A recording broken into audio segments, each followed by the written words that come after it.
Hi, my name's Steve Melandro, and I'm the Executive Director for Saving Susan Ministries.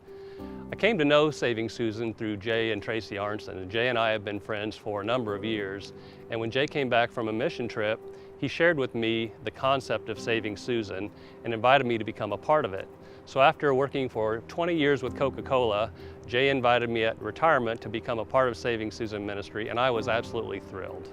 So what is parent partnering? Well, parent partnering is actually having you and your family being called by God to partner with a child who's in one of our orphanages in Guatemala or Cambodia. What makes us different is rather than just financially supporting, which is an important part of our ministry, the biggest piece of our ministry is relational.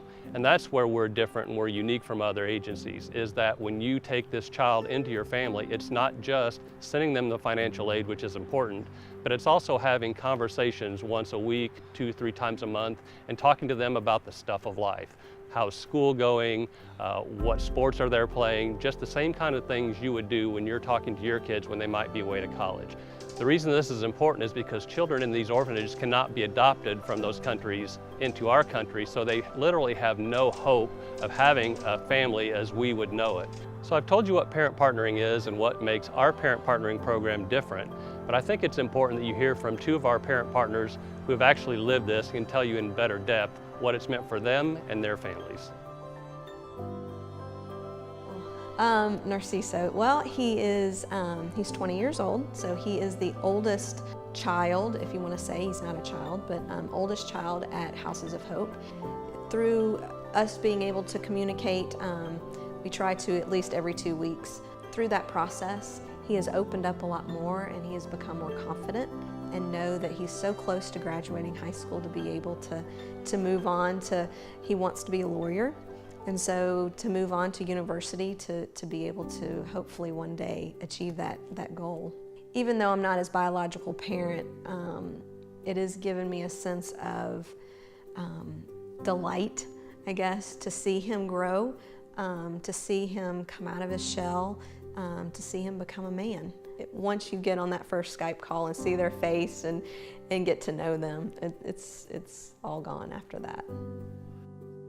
We had several parent partnering calls with Mercy and Mai, but it was so cute to watch her face as we tried to communicate, as she realized that there were some other people involved in her life who were wanting to be a part of her life and take care of her.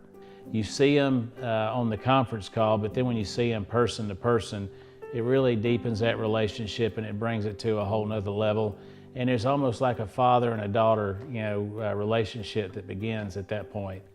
Well, it's plain in Scripture that there are two people groups that mean a lot to the Lord. That's orphans and that's widows.